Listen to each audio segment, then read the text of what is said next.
mom said her biggest mistake was getting old. She wasn't going to let me repeat it. My mother started injecting Botox into my face when I was 11 because she wasn't going to let me make the same mistake she did by waiting until wrinkles had already formed. She'd been trying to make up for lost times by getting constant procedures for as long as I could remember. Botox every 3 months, fillers twice a year, chemical peels monthly. When I looked at old pictures of her, I could see a woman with expressions, laugh lines, joy. Now she looked like a wax figure of herself, unable to move her face properly. When she tried to smile, only the corners of her mouth twitched upward. Her forehead was smooth and motionless as marble, but she still cried when she looked in the mirror. "It's all too late," she said. "Your face is my only hope." I didn't know what she meant until the first time she had her surgeon inject me instead of herself. "Just a little preventative Botox," Mom said cheerfully. "This is the solution." The needle went into my forehead over and over, tiny pricks of poison that made my muscles go dead. By that night, I couldn't raise my eyebrows, and Mom was thrilled. "Look how smooth," she kept saying. Not a single line. After that, the appointments never stopped. Every 3 months, we'd go together to get our injections. Mom added more areas each time. My forehead, my crow's feet even though I didn't have any, my bunny lines beside my nose.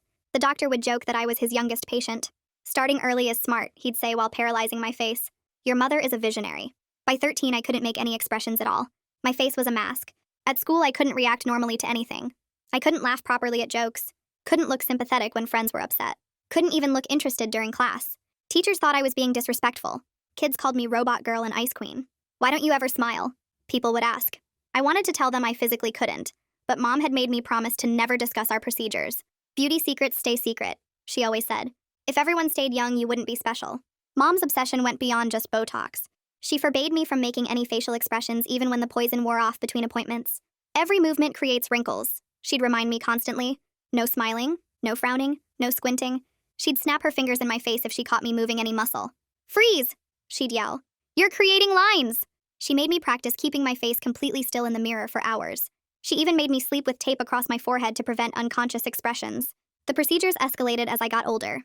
Mom added preventative fillers to plump areas that might someday sag. My lips, my cheeks, my temples. "We're building a foundation," she explained. "By the time you're my age, you won't need reconstruction because we prevented the destruction." She started me on retinoids that made my skin peel constantly. LED light therapy every morning. Microneedling monthly. My face was always raw or swollen or numb from something. When I turned 16, I tried to refuse the next appointment. "I'm not going," I told Mom. "I want my face to move again." She laughed like I'd told a joke. "Don't be ridiculous. We have appointments booked through next year." I stood my ground. Said I wouldn't get in the car. That's when she showed me the contract she'd had me sign when I was 11. "You agreed to maintain your appearance under my guidance until you're 21, she said. "It's legally binding." I knew that was insane, but she'd already called the doctor who said I was being destructive and self-sabotaging. I started secretly missing appointments. I'd pretend to be sick or have school commitments. The Botox began wearing off after 4 months. I could finally move my eyebrows again. My forehead developed tiny lines when I concentrated. I was thrilled. Mom was horrified. "You're destroying everything we've built," she screamed when she noticed. "Years of prevention ruined." She booked an emergency appointment and had them inject double the usual amount. "This will last longer," she said, "since you can't be trusted." The double dose paralyzed more than just my forehead. My eyelids drooped. I couldn't fully close my eyes. Drool collected at the corners of my mouth because those muscles were affected too. I looked like I'd had a stroke, but Mom said it would settle. "A little overcompensation is better than wrinkles," she said. But when it didn't improve after 2 weeks, even she got nervous. The doctor said we'd have to wait for it to wear off naturally. It could take 6 months. That's when Mom decided regular procedures weren't enough anymore. She found a doctor in Brazil who did something called preventative surgical muscle removal. He literally removes the muscles that cause wrinkles. No muscle means no movement means no lines. It's permanent. I stared at her in horror. "We'll do it over winter break," she said. "By the time you're back at school, you'll be healed and perfect forever." I tried running away, but she'd put tracking apps on my phone and found me at the bus station. I tried calling child services, but she'd already told them I had body dysmorphia and was making up stories. I sit in my room the morning after Mom showed me the Brazil tickets. 6 weeks until she takes me out of the country for surgery I'll never recover from. My face still doesn't move right from the double dose. I catch myself in the mirror looking like someone who's already given up. My left eyelid droops lower than the right. The corner of my mouth sags. I try to raise my eyebrows, but nothing happens. The muscles are dead. I think about the Brazil doctor removing the muscles permanently and my stomach twists. Mom already paid the deposit. She already booked the hotel. The plane tickets sit in her purse downstairs. I've tried running away and she found me. I've tried calling for help and she got there first. I stare at my frozen face and know I'm running out of time. Monday morning, I walk into English class and wait until everyone settles into their seats. My teacher is writing the homework assignment on the board. I approach her desk and my hands shake. She turns around and I ask if I can speak with the counselor during study hall. She looks at my face for a long moment. Something in her expression shifts. She pulls out a hall pass and writes it without asking any questions. I take the slip of paper and my throat feels tight. I've never voluntarily gone to Miss Finch's office before. I'm out of options now. The counseling office is in the main building past the library. I walk there during third period when the halls are empty. My shoes squeak on the linoleum. I knock on the door with Ailsa Finch's name on it. She looks up when I knock. I must look terrible because she immediately closes her laptop and tells me to sit down. I lower myself into the chair across from her desk. She waits. I start talking and can't stop. Everything spills out about the injections and the tape and the contract and Brazil. The words come faster and faster. I tell her about the double dose and my drooping eyelid and the muscles that won't work anymore. I tell her about sleeping with tape on my forehead and not being allowed to make expressions. I tell her about the surgery in 6 weeks that will remove muscles permanently. She listens without interrupting once. Her face stays calm, but her pen moves across her notepad. When I finally stop talking, my chest hurts from breathing too fast. Ailsa sets down her pen and asks if she can take notes. I nod. She explains she's a mandated reporter, which means if I'm in danger, she has to tell someone. Panic rises in my chest. Mom will know. Mom will find out. But Ailsa says we'll figure this out together. Something about her calm voice makes me believe her. She doesn't sound scared or shocked. She sounds like she knows what to do. She asks if I've seen the school nurse about my face. I admit I've been avoiding the health office because Mom told me never to discuss our procedures. Ailsa picks up her phone and calls the nurse's extension. She asks if I can come by right now. The nurse says yes. Ailsa walks with me down the hall to the health office. The school nurse examines my drooping eyelid under the bright lamp. She asks how long I've had trouble closing my eyes completely. I tell her about the Botox 2 months ago. The double dose. She goes very still. Then she asks my age. 16. She writes everything down in my health file with today's date. Her handwriting is small and precise. She asks about other symptoms. I tell her about the drool collecting at the corners of my mouth. The burning sensation when I try to sleep. She nods and keeps writing. She gives me moisture drops from a cabinet and says I need to see an eye doctor soon because chronic dry eye can cause permanent damage. My corneas could get scarred. Then she hands me a referral slip and tells Ailsa she's documenting this as a mandatory report too. 2 reports now. By Tuesday afternoon, a woman named Kara Morrow from Child Protective Services calls the school and asks to meet with me. Ailsa sits with me during the interview in a small conference room. Kara has dark hair pulled back and a folder full of papers. She asks if I have any documentation. I pull out my phone and show her photos. The tape on my forehead that I took last week. The appointment cards from Dr. Stevens' office that I've been hiding in my backpack. The before pictures where my face could move. Kara looks at each photo carefully. She asks if she can take screenshots. I hand her my phone and she photographs the evidence with her own device. Kara asks careful questions about whether I feel safe at home, whether Mom has ever hurt me physically beyond the procedures. I try to explain it's not like hitting. It's more like she won't let me be a person. She controls my face and my expressions and my body. Kara writes that down word for word. She asks about the Brazil trip. I tell her December 20th. 6 weeks away. Surgery to remove facial muscles permanently. Kara's pen moves faster across her notepad. She asks if Mom has my passport. I say yes. She asks if there are other family members. I mention my aunt, but we're not close. Kara closes her folder and says she'll be in touch soon. That night, Mom notices I'm quieter than usual. We're eating dinner at the kitchen table. Chicken and rice. She asks if something happened at the school. I lie and say I'm just tired. My voice sounds flat even to my own ears. She watches me closely through dinner. Her eyes follow my movements. When I reach for water. When I cut my chicken. I can feel her suspicion growing.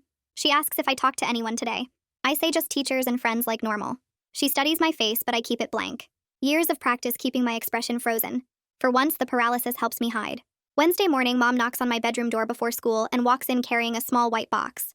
She sets it on my dresser and starts unpacking a camera with a wide lens. I ask what she's doing, and she smiles that frozen smile where only her mouth corners move. She says it's for my safety since I've been acting strange lately. She mounts the camera on top of my bookshelf where it can see my whole room. She pulls out her phone and shows me the app where she can watch the live feed anytime from anywhere. I can see my own room on her screen, my bed and desk and the window. She says she just wants to make sure I'm okay and taking care of myself. I nod and my stomach feels sick. She taps the app and shows me she can also look back at recordings from earlier. She says she loves me and this is what good mothers do. After she leaves, I sit on my bed and stare at the camera lens. I realize she's tightening control because she senses something shifting. She knows I'm different somehow, even though I've been careful. At lunch, I sit with Ali at our usual table in the corner of the cafeteria. He's eating pizza and I'm pushing pasta around my plate. I look at him and then look away and then look back. He asks if I'm okay, and I shake my head. I break Mom's secrecy rule for the second time in a week and tell him everything. About the cameras now watching me. About the Brazil trip in 6 weeks. About the surgery to remove my facial muscles permanently. About how CPS is investigating. But Mom got advance notice. Ali doesn't act shocked or tell me I'm overreacting.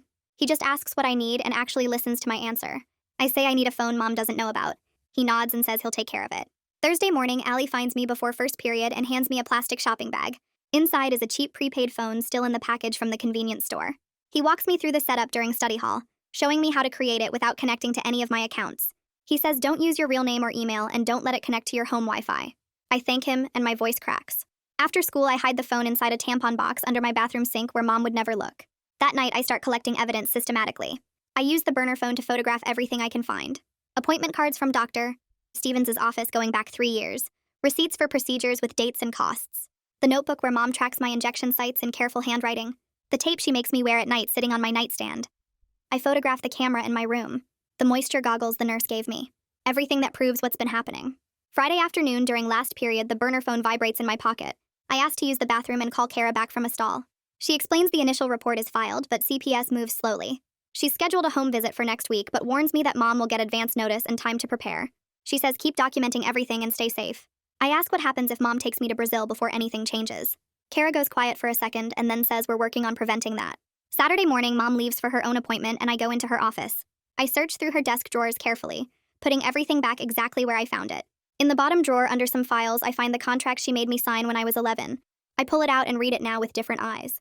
It's full of crazy language about beauty maintenance and parental guidance and my agreement to follow her treatment plan. I photograph every page with the burner phone.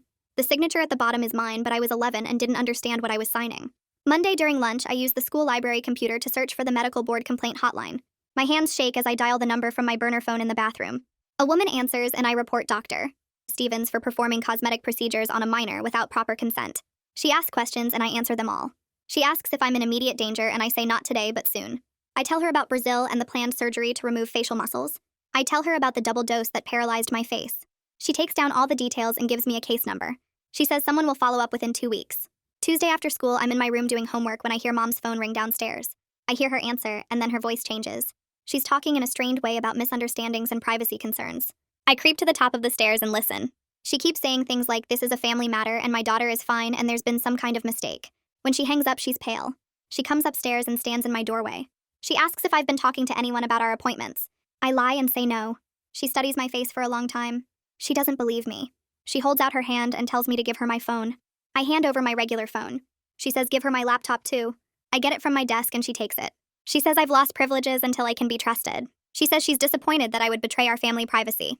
I nod and keep my face blank. Inside, I'm grateful I already moved anything important to the burner phone hidden under the bathroom sink. Wednesday morning, Mom drives me to Dr. Stevens' office without warning. She woke me up early and said we had an appointment and I knew something was wrong because this wasn't on the regular schedule. The waiting room feels different today. The receptionist won't look at me when we check in. Dr. Stevens calls us back himself instead of having a nurse do it, and his smile looks tight. He sits behind his desk and slides a paper across to me. He says it's a privacy agreement, just standard procedure for all his patients. I read it and it's not standard at all. It says I agree not to discuss my treatments with anyone, including medical professionals, school staff, or family members. It says I understand that sharing private medical information could harm the doctor's reputation and practice. The words make my stomach hurt. I look up at Dr. Stevens and he still won't meet my eyes. He's looking at his desk, at the wall, anywhere but at me. I put the pen down. I say I'm not signing this. Mom's voice gets sharp immediately. She says, of course I'm signing it. Don't be difficult. Dr. Stevens holds up his hand and cuts her off mid-sentence. He says maybe we should reschedule. Give everyone time to think. His voice sounds careful, like he's picking each word. Mom starts to argue, but he's already standing up. The receptionist is watching through the open door and I can see her face. She looks uncomfortable, maybe even worried. She glances at me and then away fast. I realize this woman has seen me come here for years, has watched Mom bring me in over and over, and maybe she's finally seeing something wrong with it. We leave without another appointment scheduled. Mom is quiet in the car, but I can feel her anger filling up the space between us. Thursday evening, Kara comes for her home visit. Mom spent all day cleaning even though the house was already clean. She baked cookies that are cooling on the counter. She changed her clothes 3 times before Kara arrived. When the doorbell rings, Mom takes a breath and her face shifts into something warm and welcoming.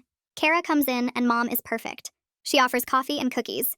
She sits on the couch and talks about how much she loves me, how she just wants the best for my future. She says she knows she can be overprotective sometimes, but it comes from a place of caring. I sit in the chair across from them and my face won't move. I can't smile or nod or look interested. I just sit there like a statue while Mom performs concern and devotion. Kara takes notes and asks questions about my school and my health. Mom answers everything with the right blend of worry and hope. She's so good at this. Kara asks if she can see my room. Mom says, of course, leads us upstairs. Kara walks in and her eyes go right to the camera. It's obvious, mounted on the wall facing my bed. She asks what it's for. Mom doesn't miss a beat. She says it's for my safety. I've been having some depression and she wants to make sure I'm okay. She says it gives her peace of mind when she's downstairs or out of the house. Kara writes something in her notebook but doesn't argue. She looks around at the tape on my nightstand, the moisture goggles, the completely bare walls. She thanks us and says she'll be in touch. After Kara leaves, Mom is almost giddy. She says, "See, there's nothing wrong here. They can see I'm fine." She says Kara could tell we're a normal family dealing with normal teenage stuff. She makes dinner and hums while she cooks. An hour later, my burner phone buzzes in my pocket. It's Kara. Her text says she saw through the whole performance. She says we're building a case and I need to just keep collecting evidence. She says document everything and stay safe. I delete the message and feel something like hope mixed with fear. Friday at the school, the teasing gets worse. My face still looks wrong from the double dose. One side droops more than the other. I can't close my left eye all the way. Someone in the hallway says, "Hey, Botox Barbie," loud enough for everyone to hear. The group around them laughs. I feel Allie tense up beside me. He starts to turn toward them, but I shake my head slightly. Fighting will only make everything worse. We keep walking. Allie doesn't say anything, but he stays close the rest of the day. That night, I wake up at 2 in the morning. My eyes are burning. The left one especially feels like something's scratching it every time I try to blink. I get up carefully, quiet, and go to the bathroom. I put in the moisture drops the nurse gave me. They help a little, but not enough. I look at myself in the mirror under the dim nightlight. My face looks wrong. Broken. I start crying, but I have to do it silently because of the camera in my room. I press my face into a towel to muffle any sound. I'm so tired. Tired of my own body being something I have to fight against. Tired of not being able to just exist without everything hurting or being monitored or controlled. I go back to bed and lie there with my eyes burning until morning comes. The weekend drags. Mom watches me constantly. She checks her phone every few minutes, looking at my location even though I'm sitting right there in the living room. Saturday afternoon, she makes me stand in front of the bathroom mirror. She says we're going to practice. She stands behind me and watches my reflection. I have to keep my face completely still for a full hour. Every time any muscle moves, even a tiny bit, she snaps her fingers next to my ear. The sound makes me flinch, and then she snaps again for flinching. By the end, my jaw aches from holding it rigid, and my eyes burn worse from not blinking enough. Sunday is more of the same. She follows me from room to room. She comments on everything. My posture, my expression, the way I'm sitting. She says I'm getting sloppy, forgetting everything we've worked for. Monday morning, the school nurse calls me down to the health office. I go during second period. She says the eye doctor can see me Wednesday afternoon. She arranged it as a school referral so insurance will cover it without Mom having to approve it first. She says she's going to send the records to CPS herself. She hands me the appointment card and tells me to keep it somewhere safe. I put it in my shoe. Wednesday afternoon, I take the bus to the eye doctor's office. The nurse gave me a pass that says I have a medical appointment. Mom doesn't know. The ophthalmologist is an older man with gray hair. He does a bunch of tests with lights and machines. He puts drops in my eyes that sting. He looks at my corneas with something that makes everything bright and blurry. When he's done, he sits back and asks me to explain what happened to my face. I tell him about the Botox, about the double dose, about not being able to close my eyes properly for months now. His expression changes. He looks horrified. He asks my age, and when I say 16, he shakes his head. He writes in my chart, his pen pressing hard into the paper. He says my corneas are getting damaged from exposure. He says chronic dry eye like this can cause permanent vision problems if it's not treated. He prescribes special nighttime moisture goggles and stronger drops. Then he writes something else. He shows me the chart where it says iatrogenic injury. He explains it means doctor-caused harm. He says this documentation will be important. He says he's required to report this. I leave with the prescription and a copy of his notes. Kara texts me that night saying she got the eye doctor's report. She says this is exactly the kind of evidence we need. She says keep going. We're building something real. The doctor hands me the prescription and says I need to use the goggles every night and the drops at least 6 times a day. He looks at me seriously and tells me I should never get Botox again, like I'm the one who chose this. I just nod because explaining feels impossible. But then he turns to his computer and types something into my medical record. He shows me the screen where it says his concern about the injections and the damage to my corneas. He explains this documentation goes into my permanent file with his name on it as the reporting doctor. I leave his office with the prescription paper folded in my pocket, and I text Kara on the burner phone to tell her about the medical record. She responds fast, saying this is exactly what we need for the case. Thursday evening, Mom sends me upstairs to do homework while she makes dinner. I go to my room, but then remember I need a pen from her office. I walk down the hall quietly and push open her office door. Her desk is covered with papers and folders. I start looking through the cup of pens on the corner when I see a document with a clinic logo at the top. I pull it closer and my stomach drops. It's a surgical consent form for the Brazil procedure. The clinic name is printed across the top with an address in São Paulo. My name is on the signature line at the bottom. The signature looks like mine, but I never signed this. Mom forged it. My hands shake as I pull out the burner phone and photograph every page. There are 3 pages total describing the muscle removal procedure and the risks. The date at the top says she filled this out 2 weeks ago. I hear her footsteps on the stairs and shove my phone back in my pocket. I grab a pen and walk out of her office just as she reaches the top step. She asks what I was doing and I hold up the pen. She watches me walk back to my room and I can feel her eyes on my back. Friday morning, I wake up early and go to my dresser where I keep my passport in the bottom drawer under my winter sweaters. I pull open the drawer and dig through the sweaters, but the passport isn't there. I check every drawer in my closet and under my bed. It's gone. I find Mom in the kitchen making coffee. I ask if she's seen my passport and she says she put it somewhere safe. I follow her to the living room where her purse sits on the side table. She's in the bathroom, so I open her purse and find both our passports inside a zippered pocket. There are 2 plane tickets folded behind them. I pull them out and read the dates. December 20th, 4 weeks from now. The return date is January 3rd. 2 weeks in Brazil for surgery and recovery. I take photos of everything with the burner phone and put it all back exactly how I found it. At the school Monday morning, Elsa calls me down to her office during second period. She closes the door and sits across from me. She says CPS is moving forward with the investigation, but the system is really slow. She's worried about the Brazil trip, because once I'm out of the country, there's nothing anyone can do. She writes down a phone number on a yellow sticky note and hands it to me. It's for a youth shelter downtown. She makes me promise to call them if I need to leave home suddenly before CPS can act. I fold the sticky note and put it in my shoe where Mom won't find it. Elsa hugs me before I leave and tells me to be careful. Monday afternoon, I'm in my room doing homework when I hear Mom's phone ring downstairs. She answers and her voice gets loud fast. I crack open my door and listen. She's talking to someone from the medical board. They sent a letter to the doctor's office requesting all my records for a preliminary inquiry. Mom is yelling about privacy and asking who made a complaint. She threatens legal action against whoever reported this. The person on the phone must say something because Mom goes quiet for a minute. Then she says this is harassment and hangs up. I close my door before she can come upstairs. Tuesday morning, Mom makes me sit at the kitchen table before school. She has her laptop open and shows me pictures of a white building with palm trees. It's the clinic in Brazil. She scrolls through photos of the operating rooms and recovery suites. She talks about how beautiful I'll look after the surgery. She describes exactly what they'll do. They'll make small incisions near my hairline and remove the muscles that cause frown lines between my eyebrows. Then they'll remove the muscles around my eyes that cause crow's feet. She says it's permanent because no muscle means no movement means no wrinkles ever. I feel sick listening to her describe cutting into my face. I try to tell her I don't want the surgery. The words come out quiet but clear. She keeps scrolling through pictures like I didn't speak. She shows me the hotel where we'll stay during recovery. She's already paid the deposit for the surgery. She pulls up the confirmation email and turns the laptop toward me. The deposit was $5,000 and it's non-refundable. She has the hotel booked too. She shows me that confirmation email with our names and the dates. She talks about what to pack and whether I'll need new clothes for the trip. She acts like this is a vacation we're both excited about. Wednesday after school, I take the bus to the address Elsa gave me for the youth shelter. It's in an older building downtown with a small sign by the door. I walk inside and a woman at the front desk asks if I need help. I tell her I'm just looking around. She takes me to an office where the coordinator sits. The coordinator is nice and explains how the shelter works. She says they have beds for teens in crisis situations. But when I ask about checking myself in, she shakes her head. She explains I can't just show up as a minor. I'd need to be placed here by CPS or the police. If I ran away and came here, they'd have to call my parents and return me home. I feel my hope drain away. The coordinator sees my face and asks if I'm in danger. I don't know how to answer that. She gives me a card with the shelter's crisis line number and tells me to call anytime. I leave feeling more trapped than before. Everyone keeps saying they're building a case and collecting evidence and moving forward. But Mom has plane tickets. She has a surgery date. She has my passport.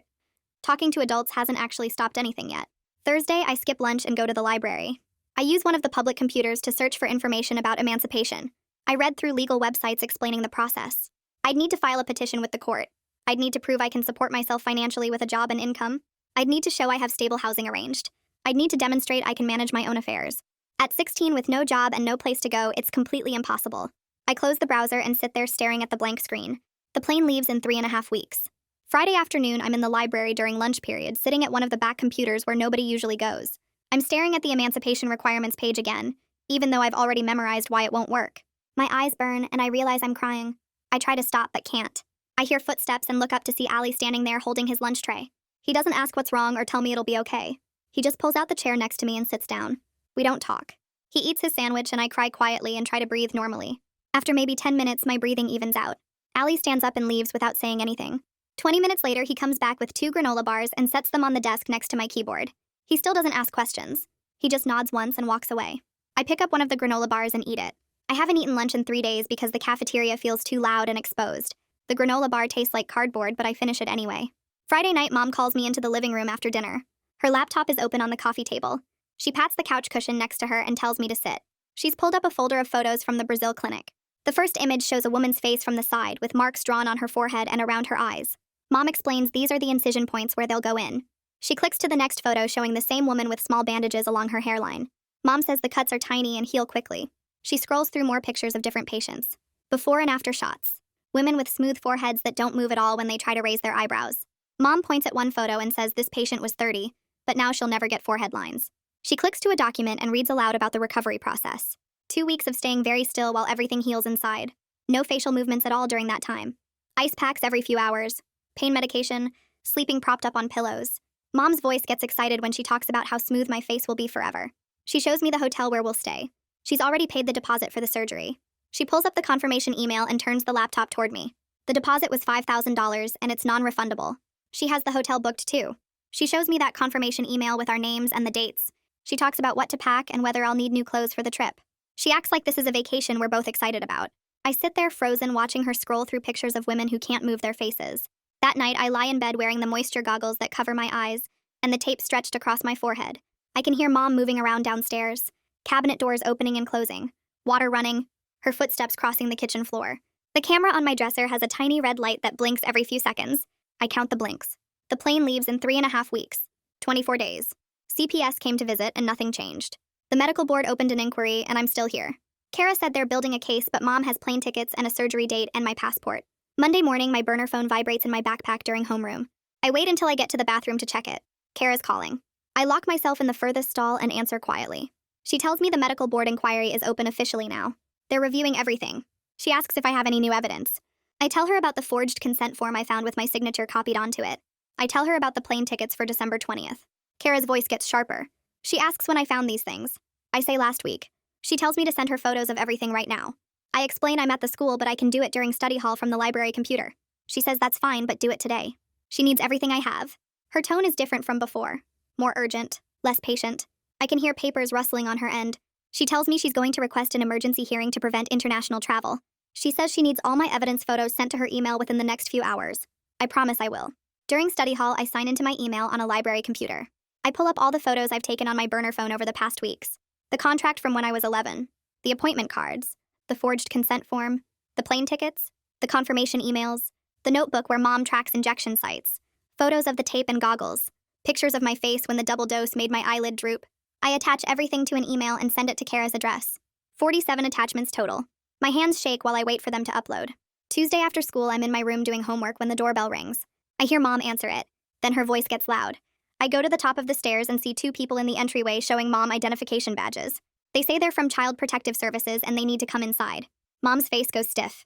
She asks if they have a warrant. They say they don't need one for a welfare check. Mom steps aside and lets them in. One investigator is a woman with gray hair pulled back. The other is a younger man carrying a tablet.